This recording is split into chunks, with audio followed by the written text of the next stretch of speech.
Finally iPhone 13 છોડાયો ને પૈસાનું પાણી થઈ ગયું. લગભગ 15 દિવસ વ્લોગ ના થતા કેમ કે આઈફોન લેવાની ખુશીમાં એડિટ કરવાનું જ ભૂલી ગયો.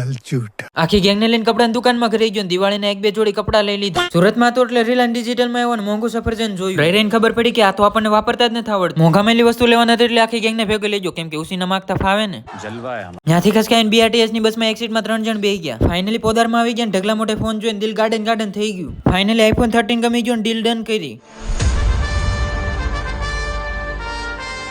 અત્યાર સુધી આખા સફરજન ખાધા, અત્યારે અડધું લેવા ગયો તોય ભી પડી ગઈ. વિડીયો દિવાળી પહેલાનો છે એટલે ફટાકડા નો લેવી તો સમાજ સ્વીકારે નહીં. નવા બૂટ તો ન લીધા પણ નવા મોજા લઈ લીધા. ઇલેક્ટ્રિક સિટી પર બેહીને આવી ગયા ડીઆર વર્લ્ડ માં. અહીંથી મોંઘા ભાવના કપડા લઈ લીધા. મારી જેવાને પેન્ટના ફિટિંગમાં ક્યારે મેળ ન આવે એટલે થોડુંક ફિટિંગ કરાવી લીધું. ફટાકડા લીધા નો ફોડીએ તો બાજુવાળાને ખોટું લાગી જાય. એને લાગે કે ના લાગે પણ મને લાગી જાય કેમ કે હજી તમે ફોલો નથી કર્યું. રાતે ભાઈ બંને ગામડાની બસમાં બેઠો ત્યાં આપણા ભાઈઓ મળી ગયા. રાતે ચટપટી ભેળ બનાવીને હાલો તમે ફોલો કરજો કેમ કે વિડીયો આપણા આઈફોનમાં આવશે.